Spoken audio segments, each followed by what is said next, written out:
Bonjour mes amis, j'espère que vous allez bien. Aujourd'hui, vidéo top de la carrière de James Cameron.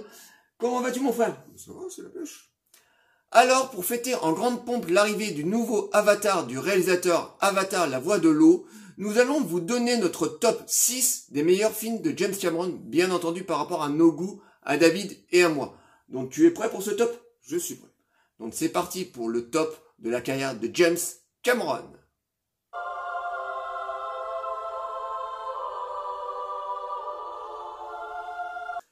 Top 6 de la carrière de James Cameron. Alors, avant de donner la parole à David pour qu'il vous donne son top, je ne vais pas vous faire un petit récap sur la carrière du réalisateur parce que je pense qu'à l'heure qu'il est, vous connaissez tous la grande carrière de James Cameron qui a commencé dans les écuries, dans les studios de Roger Corman avec Piranha numéro 2 qui n'était pas vraiment un film de lui mais plus un film de commande.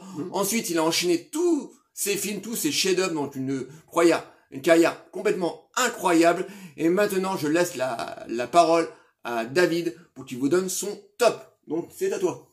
Alors, avant de commencer et vous donner mon pronostic sur les films de James Cameron, je voulais préciser que cette sélection a été très compliquée pour nous deux. C'est sûr. Parce que le bonhomme a fait quand même que des grands films. Il y a quelques petits déchets, je dirais True Lies, bien sûr. Oui, pour moi aussi. Celui-là, on le met à part. Mais et Piranha 2, bien sûr, qui est un film de commande. Donc c'était très dur, donc on a réfléchi quelques minutes avant de faire notre top. Alors, je vais commencer tout de suite par le numéro 6. Alors, le numéro 6, Avatar. Alors, Avatar, je sais que ça va faire jaser un petit peu pas mal de fans, mais j'adore Avatar, j'adore le spectacle que James Cameron nous donne, ses effets spéciaux, dernier cri, ses couleurs, même son histoire qui est certes pompée sur des récits d'avant, quoi, je veux dire Pocahontas ou Danse avec les loups. Mais ce qu'il faut savoir une chose, c'est que chez Cameron, et on est d'accord, les scénarios sont toujours relativement simples pour que ça soit compris par tous. Faut pas que ça soit trop technique, trop concentré, je dirais. Et Avatar, ben c'est tout ça à la fois. C'est à la fois une technologie avec la machine de capture, comment le CGI parfaitement intégré aux scènes. Il y a du practical, il y a des personnages très intéressants. Malgré toutes ces grandes qualités de ce grand film, ben je le mets en 6e position parce que voilà, c'est pas forcément le meilleur Cameron pour moi. Alors pour la suite, j'attends bien sûr une nouvelle gifle. J'ai quand même adoré cet univers, mais malheureusement pour moi, je suis obligé de le mettre en 6e position. Ensuite, en 5e position, j'ai mis Abyss. Abyss parce que c'est un voyage dans les océans, dans les profondeurs. Et au sein de ce film, je trouve que quand on regarde ce film, on a l'impression d'apesanteur comme ça, qu'on a l'impression de flotter dans l'eau. Il y a énormément de poésie dans ce film. On s'intéresse énormément à ces personnages. Il y a des personnages assez retors. Il y a des bad guys qui sont vraiment méchants et d'autres avec des histoires d'amour comme ça. Ed Harris voilà. Et c'est un film qui est passionnant, romantique. Ouais, il a énormément de qualité et c'est vraiment le Cameron des années 80 qu'on adore. Donc Abyss, pour toute sa poésie, ben je le mets moi-même en 5e position. Ensuite, en 4e position, j'ai mis Terminator 2. Alors oui, Terminator 2, j'aurais pu le mettre un peu plus haut dans le classement, mais Terminator 2, pour moi, c'est un produit très différent, tellement différent de Terminator 1. Pour moi, c'est le premier grand blockbuster de James Cameron, même s'il avait fait Alien avant. Mais Terminator 2, pour moi, on avait passé une étape. C'est pareil, il avait repoussé les limites des CGI, des effets spéciaux d'époque.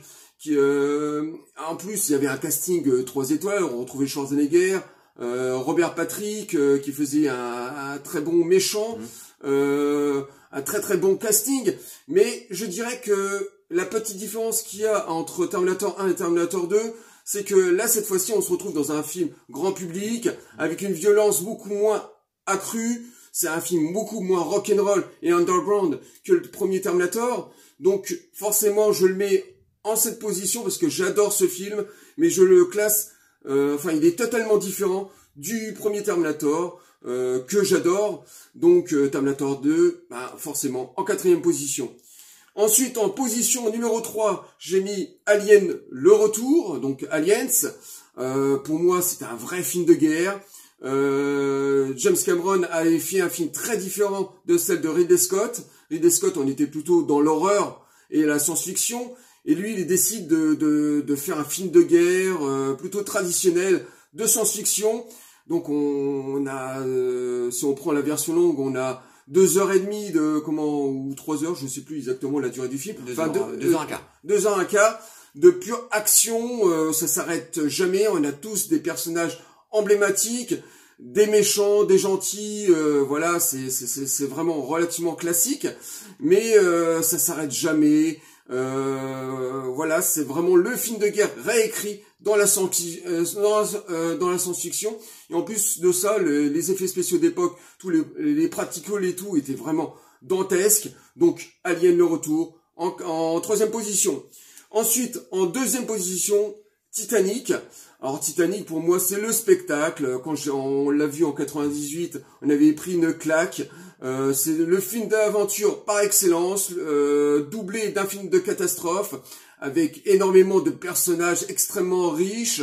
C'est pareil, gentil, méchant, c'est toujours assez lunaire, assez classique chez Cameron.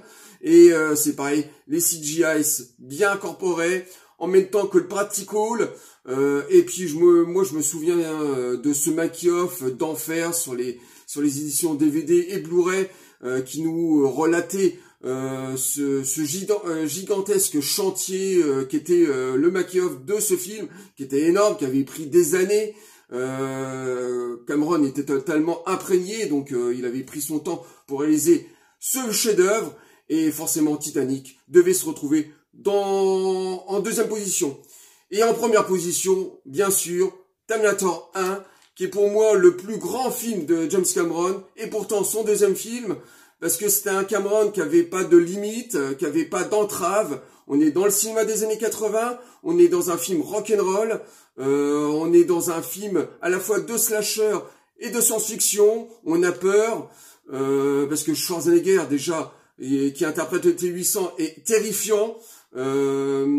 Et à côté de ça, on retrouve une Sarah Connor et Ekay, qui sont dans une histoire d'amour. C'est extrêmement romantique. Pour moi, c'est un film rock'n'roll underground. Et puis, je me souviendrai toujours de cette scène du T-800 qui arrive dans le commissariat, qui fait un massacre. Là, on arrive au paroxysme de la violence des années 80. C'est extrêmement cru. Et justement, c'est toute cette liberté de James Cameron qu'on retrouvera pas forcément dans ses blockbusters d'après, dans ses autres films d'après, qui sera beaucoup plus grand public. Mais ça va pas retirer bien sûr la grande qualité de ces films. Mais Terminator 1 pour moi reste le plus grand film de James Cameron. Dis donc, très très bon top. Alors moi, mon top sera légèrement différent, et donc c'est parti pour mon top. Quelques instants. Va te faire foutre, connard. Alors, avant de vous donner mon top, je viens de m'apercevoir qu'on avait un top assez différent entre David et moi.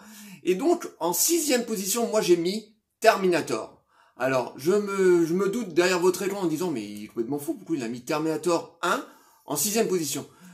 Alors, tout simplement parce que c'est le tout premier film de Cameron. Le mec nous avait pas encore fait montrer tout le talent qu'il va avoir ensuite avec ses prochains films. Alors, attention, je suis pas en train de dire que Terminator 1 est un navet, c'est un excellent film, voire un chef-d'œuvre. Mais je trouve que Terminator est beaucoup mieux dans son scénario que dans sa forme. Voilà, Cameron, quand même, nous délivre quand même une histoire vraiment excellente, très simple, mais excellente, cette guerre des hommes contre les machines, un Terminator qui remonte le temps pour aller supprimer le futur leader de la résistance humaine. C'est une histoire qui est vraiment très très simple, mais vraiment excellente. En plus, on a des personnages à qui on on s'attache très rapidement. Sarah Connor, Kyle Reese, le Terminator bien sûr, et tout ça est vraiment concocté par un jeune réalisateur qui venait de l'écurie Roger Corman, et le mec franchement il nous délivre vraiment un scénario de très simple mais vraiment excellent. Bon, il n'avait pas un énorme budget, c'est pour ça que je le mets en 6e position, parce que c'est le petit film, on va dire petit grand film de James Cameron, et en plus à l'époque il nous fait découvrir un futur grand acteur autrichien, ancien bodybuilder, Arnold Schwarzenegger, qui était absolument pas connu à l'époque. Bon, il avait fait Conan, mais Schwarzenegger n'était pas encore très très connu. Et pour moi, Terminator, voilà, c'est les balles du ciment de la future grande carrière de James Cameron. C'est pour ça que je l'ai mis en 6e position. Mais c'est un film que j'adore. En 5e position, j'ai mis Abyss. Alors, c'était très compliqué, comme David vous l'avez dit en début de vidéo, c'était très compliqué de faire un top des meilleurs films de James Cameron, parce qu'il a quasi fait que des chefs-d'œuvre, mais j'étais obligé de mettre Abyss en 5e position. Alors c'est un film que j'aime énormément, c'est littéralement un voyage sous l'eau. Voilà, on a l'impression qu'on a un autre univers dans les fonds marins. En plus, c'est un film d'aventure doublé d'un film de guerre, doublé d'un film de science-fiction aussi, parce que toute la dernière partie, on est vraiment dans un film de science-fiction. Là, Cameron, on est en 89, le film est sorti en 89.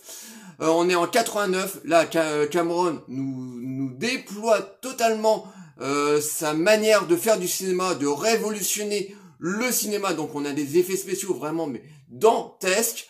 On a un casting, encore une fois, 3 étoiles, Ed Harris, on a il y a qui encore d'autres Ed Harris et on a une histoire qui est vraiment excellente. Voilà, c'est ces gens qui travaillent sur un puits de forage comme ça, au fond de l'eau, voilà, qui sont très très unis, parce que c'est ça la force de James Cameron, c'est que tous les personnages, on s'attache très rapidement d'une part, mais qui sont vraiment très attachants comme ça. Et donc on a des éléments extérieurs comme ça qui vont arriver, donc ces soldats qui eux veulent récupérer une tête nucléaire dans un ancien, dans un sous-marin russe qui a échoué. Et tout ça se mélange vraiment très très bien, parce que on a vraiment de l'action, de l'aventure, doublé d'un film d'espionnage. Tout ça est mélangé, on fait vraiment un film extraordinaire. En plus, on a une deuxième partie qui est vraiment dantesque. Là, on rentre totalement dans un film de science-fiction. Pour moi, c'est un chef-d'œuvre, et un chef-d'œuvre qui a complètement bidé à l'époque au cinéma. C'est hallucinant de dire ça de nos jours, que Abyss a complètement bidé au cinéma. Franchement, le public de l'époque n'avait rien compris au film. Voilà, ils l'ont complètement boudé. C'est vraiment scandaleux. Et donc, j'ai mis Abyss en 5e position.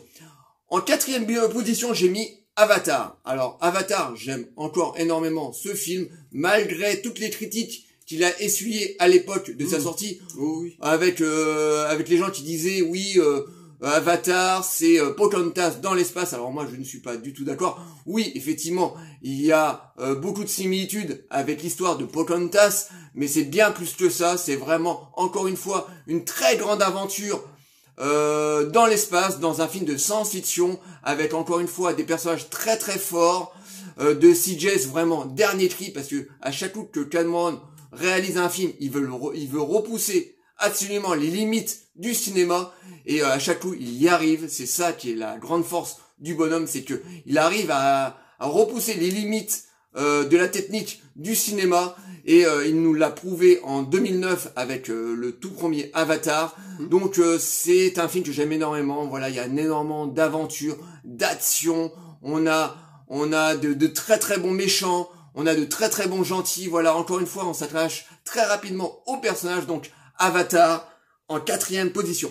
En 3e position, j'ai mis Terminator 2. Alors pour moi, c'est littéralement le plus gros Ghostbusters de toute la carrière de James Cameron. À ce moment-là, le mec nous balance à la tronche tout ce qu'il sait faire en termes de technique. Là, encore une fois, il repousse les limites de la technique du cinéma. C'est un chef-d'œuvre absolu. C'est un film où on a de l'action du début jusqu'à la fin. Le film dure 2h15. On ne voit pas du tout le temps passer. Encore une fois, on a des personnages à qui on s'attache très rapidement.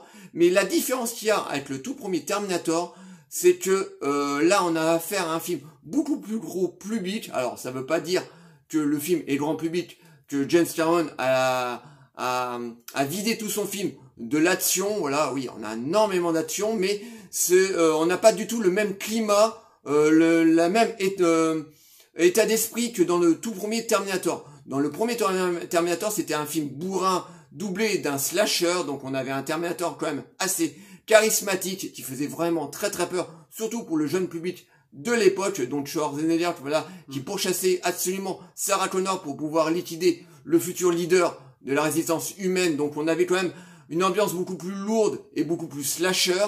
Et dans le deuxième, Cameron la décide de nous vraiment de nous donner un énorme Ghostbusters avec énormément d'action. C'est pas pour autant qu'on a un très très bon méchant. Le T-1000 joué par Robert Patrick qui est impressionnant, voilà, qui n'a pas à rougir de la première prestation de Schwarzenegger dans le tout premier Terminator. Alors on a des scènes vraiment incroyables. La scène du camion avec la moto de John Connor, vraiment incroyable. Je crois qu'on n'a même pas fait encore, là, en 2022, une telle scène d'action. Ensuite, la dernière scène dans l'usine avec le combat entre le T-800 et le T-1000 qui est incroyable. C'est vraiment, pour moi, le plus gros film de James Cameron. Et à l'époque, le film avait cartonné. Il y avait des files d'attente devant les salles de cinéma. C'était incroyable. Et donc, j'ai mis Terminator 2 en 3e position. En 2e position, j'ai mis Titanic. Alors, je me doute derrière votre écran que vous allez vous arracher les cheveux en disant putain, il a mis Titanic en 2e position, mais il est complètement dingue. Alors, j'aime beaucoup Titanic, voilà. Le mec, il a mis 10 ans à faire Titanic. Alors, c'était un travail d'orfèvre, hein. Quand on voit les décors de Titanic, le mec, il s'est vraiment arraché les cheveux en termes de reconstitution de l'époque. Franchement, il a fait un travail d'orfèvre, que ça soit du Titanic à l'assiette, que ça soit aussi de l'escalier central du Titanic qui est exactement le même que le vrai Titanic. Le mec, il a fait vraiment des recherches très très poussées et je comprends dans un sens que Cameron a mis 10 ans pour faire Titanic. Alors encore une fois, il nous gratifie de personnages où on s'attache très rapidement, surtout au duo formé par DiCaprio et Kate Winslet. Voilà, ces deux jeunes qui viennent de deux bords complètement différents. Une qui vient de l'aristocratie anglaise, donc huppée, et l'autre de la classe ouvrière pauvre. Et ces deux personnages qui n'ont rien en commun vont vite se rejoindre et ça va former un couple magistral. Tout le reste du casting est très très bon. Donc c'est un film qui est doublé d'énormément d'action, mais aussi de romantisme, parce qu'on a une très très belle histoire d'amour. Et James Cameron nous délivre comme ça un film vraiment incroyable. À l'époque, je me rappelle, toutes les grosses têtes d'Hollywood étaient persuadées qu'il allait se planter à ce film. Et non, pas du tout. Encore une fois, on a enterré un peu trop vite le bonhomme. Et encore une fois, ça a été un carton. Ça a été le plus gros carton de toute l'histoire du cinéma, parce que Titanic n'a pas encore été battu. Et donc, c'est un très très grand film que j'ai mis en 2e position. Et en 1re position, j'ai mis Aliens. Pour moi, c'est tout simplement le meilleur film de James Cameron, parce que c'était pas une tâche, c'était franchement pas évident pour le réalisateur, parce que il reprenait une suite d'un film très culte de Ridley Scott, Alien. Et le mec, il s'est dit, au mieux de faire une suite directe du film, enfin, c'est une suite directe, mais au mieux de reprendre totalement l'état d'esprit du premier, je vais partir sur autre chose. Et là, le mec, il s'est dit, je vais faire carrément un film de guerre dans l'espace. Et encore une fois, il a complètement tapé dans le mille. Il nous délivre un film d'action, mais bourrin de chez bourrin. Mais c'est dans le bon sens du terme. Voilà. On retrouve le personnage de Ripley qui se réveille après 56 ans d'errance dans l'espace. Elle apprend très rapidement que la planète des aliens a été colonisée par les humains. Bien entendu, tout ça va partir en vrille et elle va être obligée de repartir là-haut pour livrer combat contre les aliens. Et c'est un film qui est vraiment extraordinaire. Alors déjà au niveau de ses effets spéciaux qui étaient incroyables en 86, il délivre un une nouvelle replay à Sigourney Weaver qui était complètement différente par rapport au premier. Voilà, là on retrouve une Sigourney Weaver, enfin une replay beaucoup plus combative que dans le premier, parce que dans le premier c'était une femme qui combattait pour sa survie. Là c'est une combattante, en plus doublée une paternité, voilà, j'ai du mal à trouver mes mots, une paternité à travers le personnage de Newt. Et donc on a encore une fois, il nous délivre encore des personnages où on s'attache très rapidement. On a de très très bons méchants, on a de très très bons gentils, et voilà, en plus il nous délivre comme ça un combat entre les aliens qui est dantesque. Moi, la scène entre Ripley, le combat entre Ripley et la reine alien, purée, je me passerai jamais de cette scène, et le film est ponctué que de scènes comme ça. Et moi, clairement, c'est le meilleur film de James Cameron, de toute la carrière de James Cameron, c'est Aliens. Pour moi, il est littéralement parfait, c'est un chef-d'œuvre, comme est le cas aussi des autres films, mais moi je le mets en première position. Ne la touche pas, sale pute! Voilà les tops de David et moi. Alors j'espère que ces tops vous aura plu. Voilà, on voulait fêter vraiment en grande pompe l'arrivée du nouveau Avatar là qui arrive dans 3 semaines. Avatar, la voix de l'eau. J'espère que ce top de cette vidéo top vous aura plu. On va faire le petit message de fin. Oui, bien sûr. Likez, délikez, abonnez-vous. N'hésitez pas à nous envoyer vos messages. Envoyez par exemple votre top à vous. Voilà, on est curieux de savoir quel est pour vous le meilleur film de James Cameron. On vous répondra toujours avec plaisir. Et on vous dit à très très bientôt. Ciao les amis.